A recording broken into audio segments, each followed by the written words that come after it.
may be seated. Top of 11, people of the state of Michigan versus Marcella Chedester.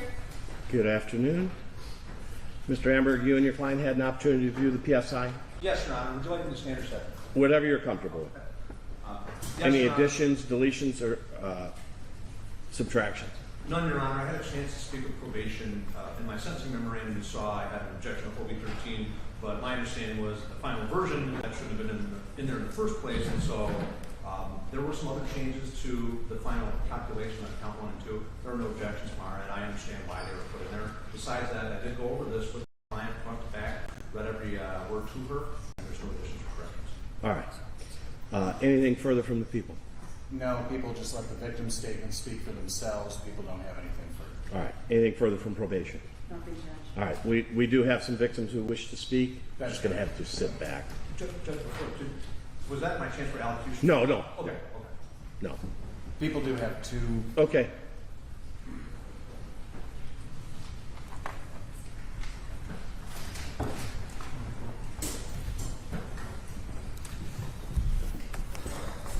Would you identify yourself for the record, please? Good afternoon, Judge. My name is Brian Phillips. I'm the father of Jaden Phillips. Go right ahead, Mr. Phillips. And Zane Phillips. I just want to say that the day that happened, that the kids were with me, and we was just having a normal day. I was just playing with them, getting them dressed and ready for the birthday party they was getting ready to attend. Their mom was running in a little late, so they was on their way to come pick them up. At that time, I was, rushing, getting them out the door, making sure that they was ready. Once their mom picked them up, 30 to maybe 40 minutes, probably maybe an hour at tops, I was getting calls from my phone constantly from people I haven't met in years, family members. I felt in my stomach something was very wrong. I knew that there was something that wasn't right. There was people from over 20 years that I haven't talked to, 10 years, my family. My brother finally got a hold of me and told me there was an accident at the boat club regarding my kids. I felt it in my stomach that something was wrong. I didn't know out there. He wouldn't tell me. No one would tell me what was wrong. People kept writing me, get to this boat club, get to this boat club. When I ended up finally getting a hold of my brother and getting a ride there, I made it to the boat club. When I made it to the boat club, a lot of cops came up to me, rushing me, telling me that was I the father. I didn't even want to talk to any cops. I didn't want to see any cops. I just wanted to talk to my brother. I wanted to find out what happened. When I got to the crime scene, it was so hectic that it was chaos. I was seeing cars everywhere. I was seeing people everywhere. I finally went to my brother. When he told me that he couldn't tell me to go to the cops, a chapel guy came on my corner, and I dropped straight to the ground. I started screaming because I knew they was gone. I felt they was gone. I knew in my heart they was gone. So I told him not to tell me. I begged them not to tell me. But they had to find out I was the dad of all three of them, and I told them their names, their ages, and what was I to them. Before I even registered it was gone, they told me that Jaden, my oldest, was airlifted to the University of Michigan. I didn't even have time to grieve. I didn't have time to process what was going on with Alana and Zane because I had to rush to U of M. I had to make sure Jaden was okay. I had no idea that he was even alive at the time because he was airlifted. The other two, I was still processing, they was gone. On my way to U of M, I kept praying that Jaden would be alive. Like, he was all I had at that time. There was nothing else I was praying for but him to be okay. When I got to the University of Michigan, Jaden was on the table, covered in blood. He had 9 to 10 doctors all on him, trying to work on him, and his eyes seen me. And I kept telling him to fight. I kept telling him to keep fighting, and all he did was blink. He just kept blinking that he was okay. At that time, I stayed at the University of Michigan for 2 weeks. I never told Jaden his brother and sister were gone. I waited till he was out of the hospital fighting for his life because I knew if I told him, it would be very hard on him. He would rip wires out. He didn't understand. The whole 2 weeks, I would cry in the shower. I would cry away from him so he wouldn't know. I didn't want him knowing what happened. After he got out the hospital, we sat down with his mom and finally told him. He flipped out so bad. He cried so bad. We all three cried so bad.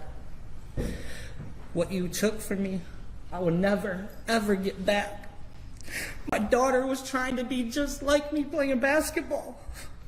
She just celebrated her 8th birthday. Zane was about to be 5. Instead of celebrating his 5th birthday, we buried them. We buried them. You don't have no kids, so you don't know what this feels like. I go to their grave every other day, every day sometimes, because it's so close to my home. The only time I feel close to them is being at their gravesite, because I don't feel them anywhere else. I thank you, Judge, from the bottom of my heart for letting me tell my statement. And I promise I don't wish nothing but the worst for you. And I hope that you feel what we feel every day, because it's hard. It's hard even to wake up knowing that they're not here. It's hard that their older brother has to be without his brother and sister. And I hope every day that you realize what you took it from us. Thank you, Judge. Thank you, Mr. Phillips.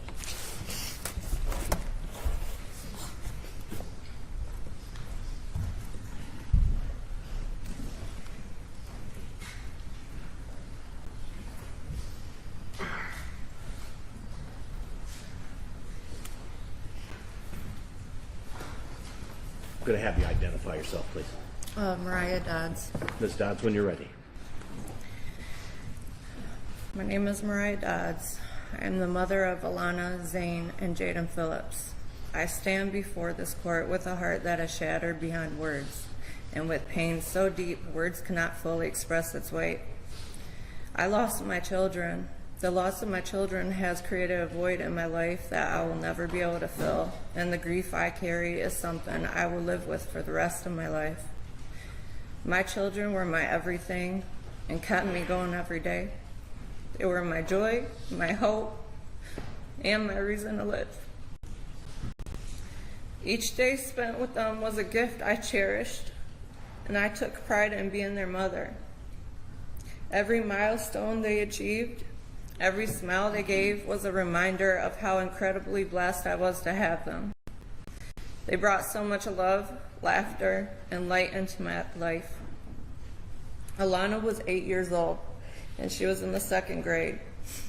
She was smart, creative, artistic, independent, fearless, and had such a good heart. She loved to dance and read books. She loved singing, playing with dolls, playing restaurant, drawing, collecting rocks, and being a leader. She liked to create recipes, do her nails, practice makeup, organize things, do gymnastic moves, and still played rough with her brothers. She had a sassy side to her and wouldn't let anybody mess with her. She knew how to stand up for herself. She had a huge heart and had a nurturing personality. She looked up to me so much. She had every piece of me in her, from her beautiful heart, artistic soul, and her spunky personality. She was everything I have ever wanted and pictured.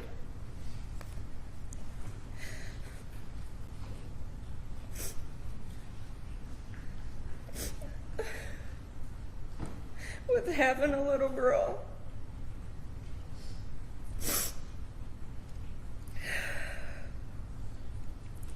She will always be remembered for her dark brown ringlet curly hair, beautiful different color eyes, freckled nose, and having a sassy, sweet, and funny personality.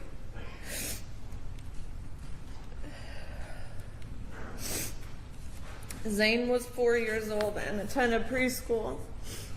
He was full of energy and loved to make everyone laugh. He loved to bounce around and dance. He enjoyed being funny and loved getting reactions from people. He could make a room full of people laugh. He liked superheroes and collected squishy-like sensory figurines called gujitsus. He loved going to the parks and being outside like any other kid. He was super close to both of his siblings and looked up to his older brother Jaden more than anything. He loved playing games and was just starting to learn to read books. He was a tough little boy with the most sensitive, loving heart. I have never had a human being love me so much as he did. He was my little shadow. At home, he spent most of his time by my side or playing with his siblings. He slept next to me every single night. We always had a routine when it was just me and him. He was so sweet and innocent. The love and bond I had him was indescribable. He was my baby out of all three of my children. He was just learning things, and his personality was still developing. He will always be remembered as the bright blue-eyed, red-haired, full of energy, silly, most loving little boy. April 20th, 2024 changed my life forever. When I was told my children were no longer here, I felt like I stopped breathing, as if I died inside. All I could remember was screaming, freaking out, and trying to jump out of the hospital bed. The medical professionals had to keep putting me back to sleep because every time I woke up, my body would go into panic. My mind could not understand what was happening, and my body just reacted. Staying awake was too much for me to handle. Everyone knew my kids were gone before me, and I had to let that sink in. I suffered a traumatic brain injury, so trying to remember every detail of what happened during the time, it was so hard to think and process stuff. Everything happened so fast. I was so confused once I regained consciousness. Having to leave the hospital out of the back door instead of the front did not make sense to me. News stations knocking on my front door before I could even make it home from the hospital was not the kind of spotlight I wanted, considering I was trying to process my kids were really gone. The first time I stepped into my home when I got out of the hospital was just as traumatic for me. Going home without my kids was not normal for me. I had to see everything that was left inside my home when we last left it all together. Having to see their little shoes and coats at the front door with toys laying around my living room made everything feel more realistic. I could not look at anything. I cried to my family to get it all out of my sight because every time I seen something of theirs, I felt like I was going to stop breathing. It was impossible to get everything out of my sight for the moment because my whole home is a memory of them. I am used to my home being noisy and full of laughter. Now it's quiet. It's extremely hard to be in my home now. There are many good memories, but it hurts more than anything living in something that once was full and perfect to nothing but emptiness and false hope to still wait to see them running around. I am the type of person that would not let just anyone come to my home because that is our safe place. After this accident, there were so many people in and out of my home that it was overwhelming. I encountered so many phone calls, so much paperwork, and consistent appointments when all I wanted to do was just close my eyes and pray every time I opened them that it was just a nightmare. I was overwhelmed, overstimulated, in a bad state of mind while trying to process the death of my kids and physically heal with the injuries I had. The panic attacks I had to face felt like my heart was going to stop. Even one point EMS had to come because I thought I was going to die. I felt helpless. I could not move around without support. I could not get out of bed and go to the bathroom without help. I could not bathe myself. With most of my ribs broken on one side, my shoulder blade broken on the other, a golf ball-sized hematoma right on my pubic region, and the back of my neck and skull bruised, I couldn't sit comfortably in a car or sit straight up in a chair without it hurting to breathe. No matter if I laid down, sat up, or tried to walk, everything just hurt so badly. I am so used to taking care of little ones, not having anyone take care of me ever. I felt vulnerable and like a burden on the ones that had to step away from their own life to take care of me and Jaden. I had to break the unwelcome news to Jaden, bury my children, figure out how to even celebrate Jaden's birthday to make it positive for him, mourn Zane's birthday the day after, and face Mother's Day all in the same week. Holidays and events are not the same. My kids were the party and entertainment at every family function or holiday. Everyone's birthdays were gloomy and quiet this year. Halloween was different. Thanksgiving felt like another day. Christmas was sad. It was heartbreaking and just did not feel right. Easter this year was the 1-year death date from this tragedy, and I was not even able to celebrate Easter. Instead, I faced another heartache by going into Alana's room that I have not seen in a year. Her room still smells like her. Her little dollhouse was still set up the same way when she was playing with it last. We were working on her room together, organizing all her toys, redoing the floors, and so on. She was so excited, and I never got to finish it with her. Going out in public is something I must force myself to do to face my fear. The thought of something happening is always on my mind. The fear of getting into an accident panics me every time I'm on the road. Even though I do not remember hearing the big crash noise, I tend to jump and my heart races when I hear loud noises unexpectedly. The injuries I got from this accident took away my self-esteem. My body gets aches and pains from the physical trauma I have suffered. I get in high protective mode when there is something being said about my children or about this tragedy. Seeing the things my kids will love in places aches my heart. I cannot look at parks the same. Driving past their schools hurt. Being around and seeing other children their ages makes me smile, but also at the same time it hurts my heart. The guilt of not wanting to do anything fun in public because my kids are no longer here dwells on me. Doing a simple grocery order bums me out because I am not buying the snacks they love. Certain songs or movies make me sad because we are not singing or watching them together. I feel guilty about whatever I do because my children are not here with me. There is meaning with everything every day that reminds me of them. Jaden, Alana, and Zane had a special bond like no other. The age gap between them did not reflect anything they did together. Jaden did such an amazing job of protecting his siblings. They looked up to him so much. While Jaden was in the hospital going through surgeries, fighting for his life and recovering, he had no idea about his siblings. His father was by his side while I was also fighting for my life and recovering as well.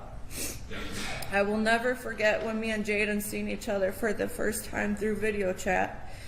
Seeing each other's faces was traumatizing. As a mother, it killed me not to be able to be present to comfort my child and know exactly what was going on with him because of the physical condition I was also in.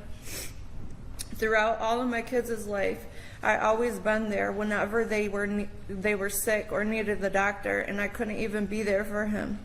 Me and his father could not even tell Jaden about his siblings being in heaven until Jaden came home from the hospital. That is when his condition was stable enough and he would have both of us there together to tell him. You do not know how it feels to tell your only living child that his siblings, his best friends, are gone. Jaden had to face many of challenges from this past year. He had to grow up fast and got robbed out of his childhood because of this. Jaden took on the pain a grown man would not be able to tolerate. He laid in a hospital bed in the living room for several months. He could not walk, use the bathroom on his own, or get into a shower. To get him out of the bed, he had to be power lifted to a wheelchair. He was in constant pain and uncomfortable. Finding rides that were wheelchair accessible just to get to an appointment were stressful. It killed me to watch my son in that bed every day, to see him in that condition and not be able to do anything for him due to my own broken bones.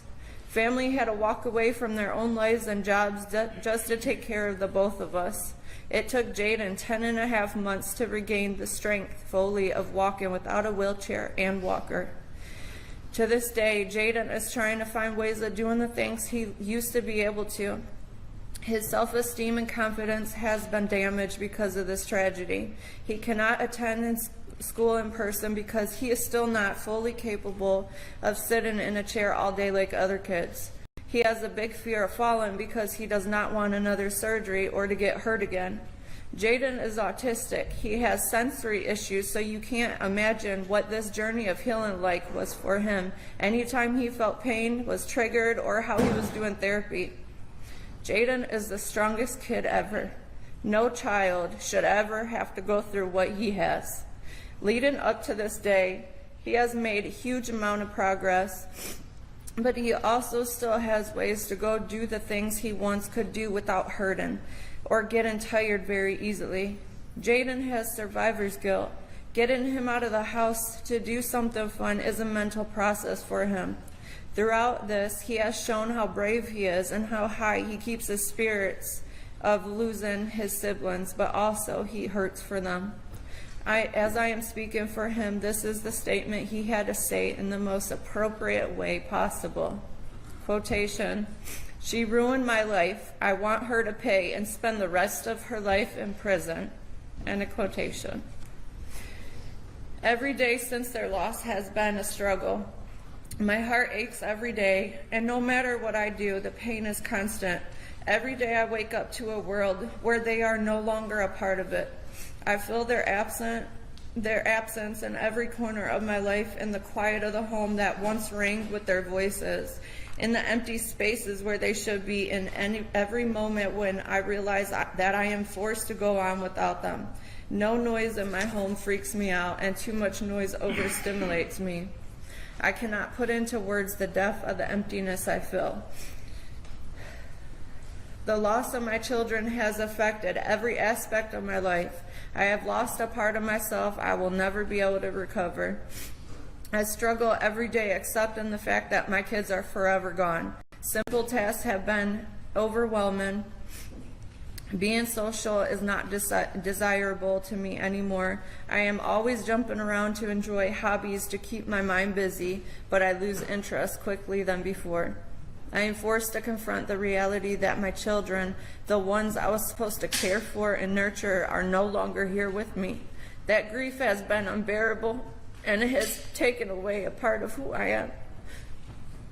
There are no absolute words of how it feels to lose your children. You just feel it. Your children are a piece of you. When they died, a part of myself died too. If I could describe it the best way possible, I would say time stays still. The days repeat. It's too quiet. It doesn't get any easier. The breakdowns get worse. Missing them gets harder. Moving on makes you feel guilty. You see the world differently. You cherish what you have left in your life a little more, and you fight every day just to stay alive, to keep going. Every day is a thinking process, and nothing will ever be the same again. I must constantly keep my thoughts and actions positive. I have told many people, and I will say it again, I thank God for Jaden. He is the only piece I have left of Alana and Zane. If I lost him that day too, I would have been gone as quickly as my kids were gone as well. Because of Jaden and my closest loved ones, they are the reason I continue to live each and every day. Living is not a choice in my life, because I will still have to always fight and protect Jaden. And I will still always have to be Alana and Zane's voices while they are not here, until I take my last breath. I wish I was alert that day. I would have been able to kiss my kids one last time and tell them I love them. Zane would have been able to hold his mommy that he kept asking for minutes before he passed away.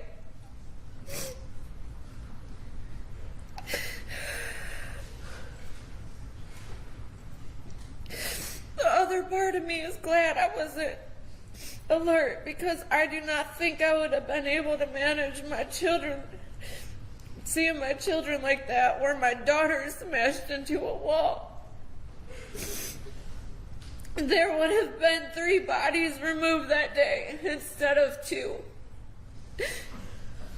Many people have told me how strong I am. Being strong is not a choice in my life. I have to be. You never know what you would do unless you were in the situation yourself. Throughout this process, it seemed never ending.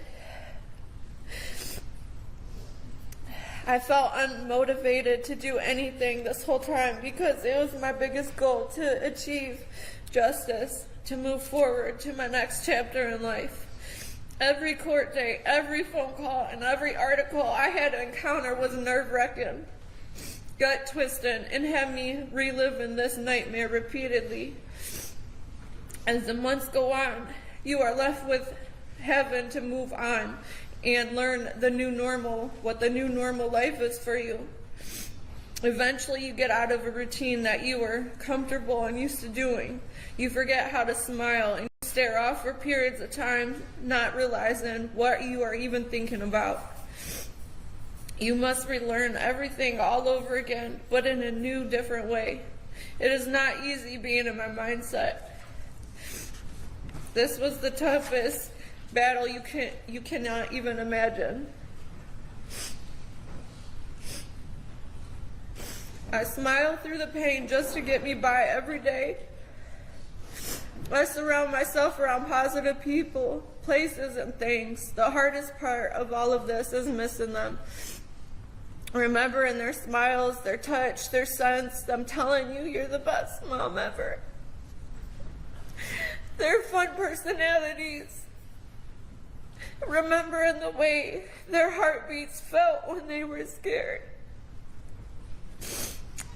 Remembering the silly voices they would do and nurturing them when they were sick or hurt, or just cuddling them, because that's what made me feel alive.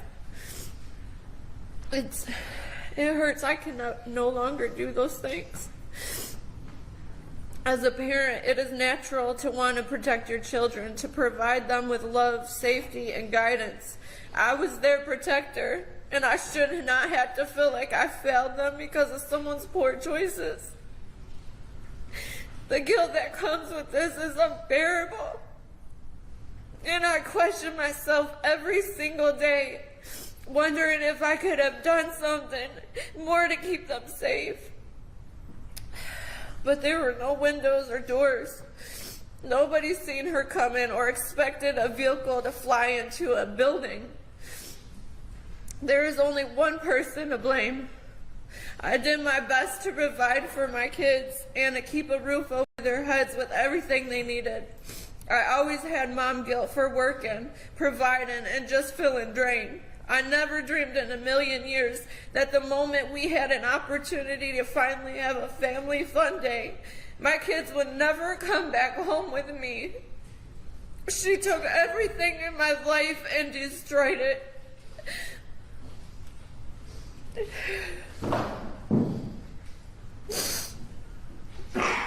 Your Honor, there is no greater loss than the loss of a child, let alone two.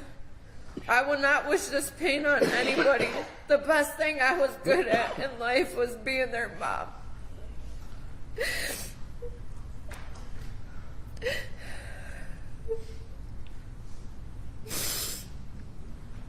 My children were supposed to bury me before I buried them. They had their whole life to live.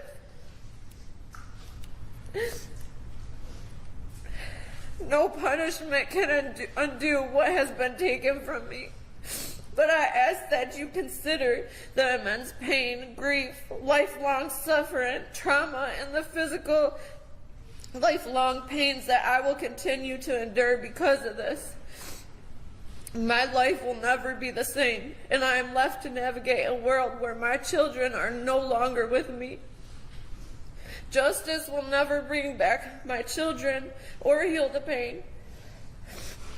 But I'll be able to breathe differently, knowing the action she has caused can never hurt anybody else. Having a clean record does not mean you're a good person. Her actions just finally caught up with her, and at the end of the day, she killed 2 of my kids. I'll never know the answers as to why she didn't stop the first time she ran into something before coming towards the boat club. She showed no remorse for what she has caused. I see past the alligator tears, going on TV and laughing it off like it was no big deal, like it was just a silly mistake. It was like a big slap to my face. A real woman will admit her wrongs and feel some type of sort of sympathy. She has not, which makes me feel absolutely disgusted and shows what kind of morals she has. She is an evil and sick individual in my eyes.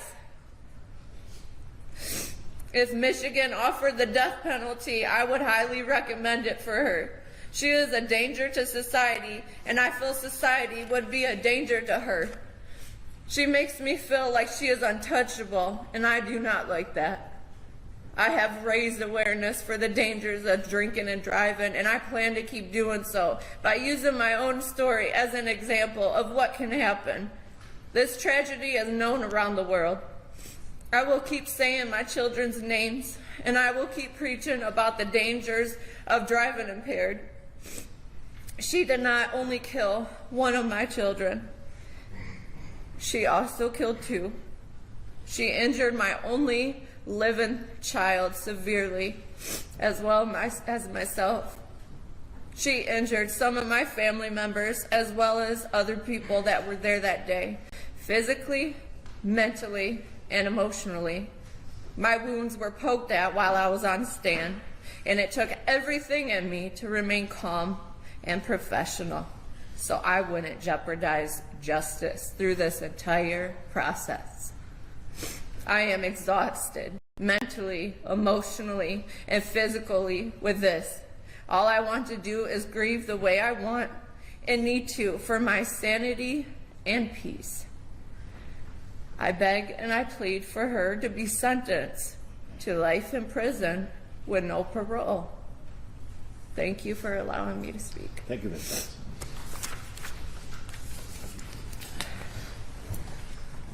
Mr. Amberg, what would you like to say on your client's behalf? Thank you, John.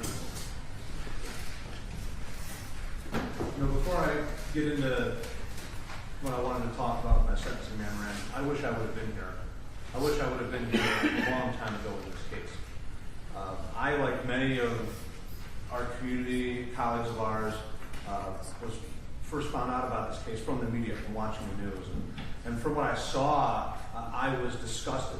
I can't speak to why former counsel would go on the news and invite this type of scrutiny into this case when clearly people were grieving. But I thought it was disgusting. I truly do. It does not change what happened. But I can say that since I got on this case recently, the first thing I did was to get the discovery in the case and to go through this with my client. You read the letters from the victims in this case. I mean, it's ripping, it's raw. You look at this discovery, it is horrendous and terrible and tragic. I know we're in a business where we see things like this all the time, and this is one of the worst cases I've seen. This idea that Ms. Chittister is not remorseful is something I respectfully do not agree with, but I understand why anybody who watched the news would think that. Because the way that her lawyer portrayed her, and to have to go through this trial and all of these other things, certainly made it seem like she did not feel any remorse for this, and nothing could be further from the truth. I provided a list of different letters and things like that that shows who she was, because before April 20th of last year, if you were to meet Ms. Chittister, you would think she's a normal, kind person. She grew up in this area. The boat club was a place where it was very dear to her. Her father helped found it. When she was married to her husband, they had the reception in the same pavilion where this took place. She served honorably in the Army. She worked at the power plant and served honorably there for the United States, and did charity work, very active in her church. You know, prior to that day, you never would have thought that she would have been here. You know, in my memo, I talk about deterrence and things like that. I think that this case, if anything, stands for this idea that if you make poor decisions with alcohol, that you can face murder. Now, I know that, you know, Your Honor, you, me, prosecutor, we've done a lot of different types of alcohol-related drunk driving cases in our careers. It happens all the time, all the time. And this is the end result sometimes, unfortunately, and it's terrible. It truly is. I have asked the court for mercy. I've also said I don't know what a fair sentence looks like in this case. My client's 67 years old. Obviously she's going to go to prison today, but even if she serves less than the guidelines in this case, it will likely be a life sentence. For those who don't know, when you are in prison, it's a hard life. And many times people on the inside do not live as long as they do on the outside. It's just a harder life. It truly is. Ms. Chittister has all sorts of health issues and things like that. And everything from cardiovascular, neuropathy, thyroid disease. I would say that I'm pretty positive that will get worse as time goes on. Even at 15 years in prison, I think that puts her release date, even if she got on parole at 83 years old. If she gets 25 years old, or 25 years, she's out at 93 years. I don't think she's going to live that long. I asked for mercy and for a sentence that could potentially get her a life of parole sometime late in life. I don't know if that's even possible, quite frankly. I will say this to all these victims out there, because there's a lot of victims here. Obviously, the family, and from what I heard today, it was devastating, truly devastating. And for the letters that I read from the people that didn't speak today, also devastating. I got to say, in this situation, you had everything from grief to heroism. I mean, just a range of emotions and things like that. I want to say that I read each one of those letters to my client, each one of them, because I wanted her to hear those. And it was an extremely emotional situation with her. At the end of the day, what does her life look like?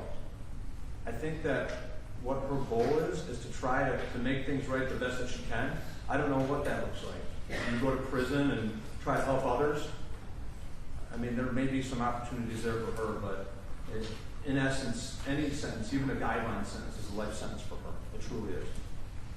I did address some legal issues as well in the sentencing memorandum. In there, you'll see that I've asked for a concurrent sentence as opposed to consecutive sentences. I know that the people's position is that both count 1 and 2 should be consecutive to each other, and then counts 3 and 4 should be consecutive as well. Even if they were to be run concurrent, that sentence would certainly be of such a nature where I think that the principles of sentencing that I discussed in my brief would be met. Rehabilitation of Ms. Chittister, this is her first offense. I do think that there is a very good chance that even if she were to be released at some point, nothing like this would ever happen again. Protection of society. Even when she is released, whatever her sentence may be, she'll be so elderly that my guess is that she'll be released to a hospital to die. I think that's what's going to ultimately happen. Punishment. Obviously, the guidelines have give Your Honor a wide range of options here as far as sentencing goes, and I respect that and understand that. And finally, deterrence. I think that when you have a case where, back when I first started, a lot of these cases would be operating while intoxicated, causing death. They really would. And you would go through trials, or you would go through pleas, and the sentencing options were not as large as they are for a murder 2 conviction. But I'll tell you what, if anybody can get anything from this case for society and for deterrence, it's that if you choose to do this and make these poor decisions, that you could, spend the rest of your life in prison for murdering somebody. Thank you very much, Your Honor, for your time. My client would like to just say a few words. Of course. Ryan, I've been thinking about what I was going to say to you for over a year. It was a terrible, terrible tragedy. I can't help it. Say I'm still very, very sorry for the loss of your children. I pray for them every day. And I would ask that their father would also forgive me, as well as people that were injured. I never meant to harm those children or anyone who was involved in the accident. And the only thing that I can say is, I'm so very sorry. And I never, ever meant to come across as not being sorrowful. I've asked the Lord to forgive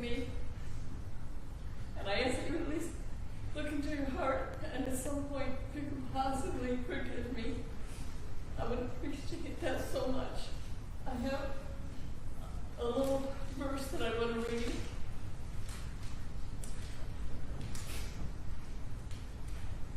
It said, "The steadfast love of the Lord never ceases.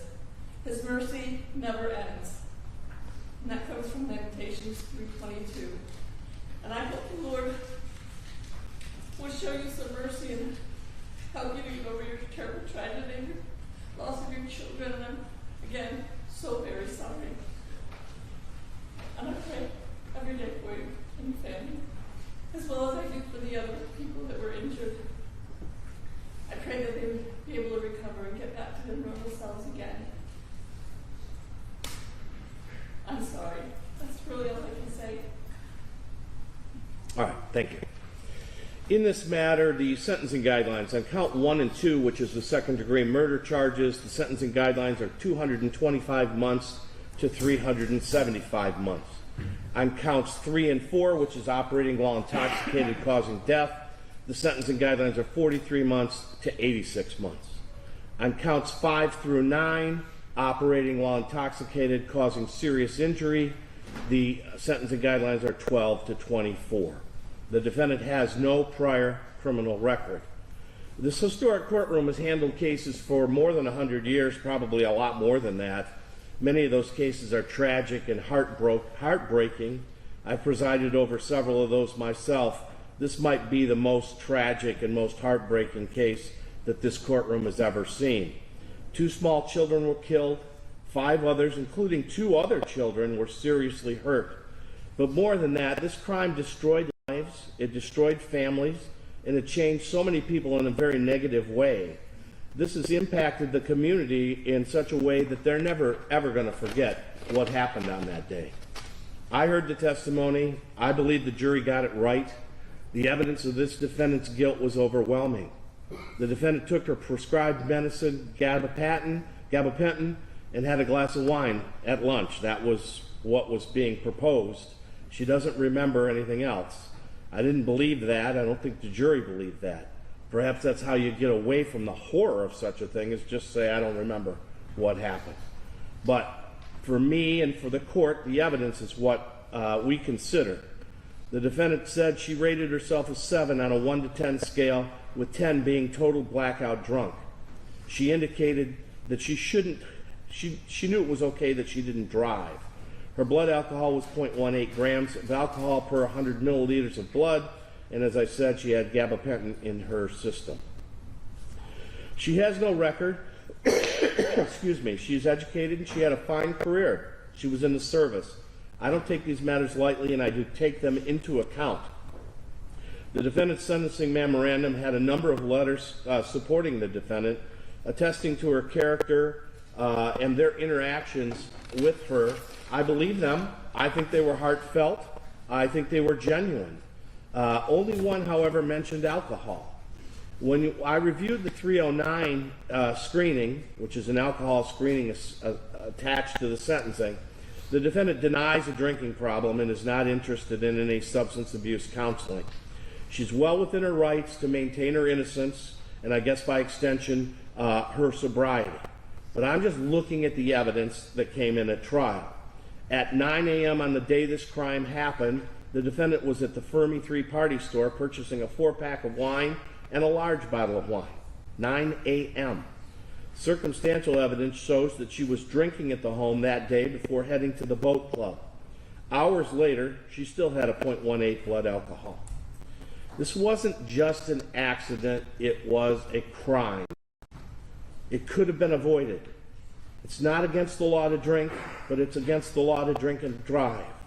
The defendant lived so very close to this boat club, she could have simply walked down there. After getting in the vehicle, backing into the neighbor's car, forcing it through a fence, she then placed her vehicle in drive, speeding off towards the boat club, reaching 44 miles an hour. This is where a person would stop and say, hey, wait a second, I shouldn't be driving. I'm in no shape to drive. But she didn't do that. She made a conscious decision to shift the vehicle from reverse to drive and race to the boat club. This was a wanton and willful disregard of the likelihood that the natural tendency of this would be death or great bodily harm. For all those reasons, I find the following to be a reasonable and proportionate sentence. On counts 5 through 9, which were the operating under the influence causing serious injury, you're to serve 24 months to 60 months, Michigan Department of Corrections, credit 76 days.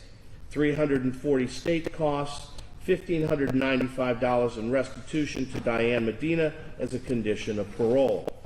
On counts 3 and 4, which are the operating under the influencing causing death, you're to serve 84 months to 180 months, Michigan Department of Corrections, credit 76 days, 136 state costs. On counts 1 and 2, which are the second-degree murder charges, you're to serve 25 years to 50 years, Michigan Department of Corrections, credit 76 days. 130 crime victims' rights, 136 state costs. All these counts will be concurrent with each other. You have the constitutional right to appeal, Ms. Chester. You also have the right to an attorney. If you can't afford an attorney, one would be appointed for you at public expense. You have 42 days from today to request an appellate attorney on the form you're going to be given and asked to initial. Thank you, counsel. Yes. We have discussed our colleagues here.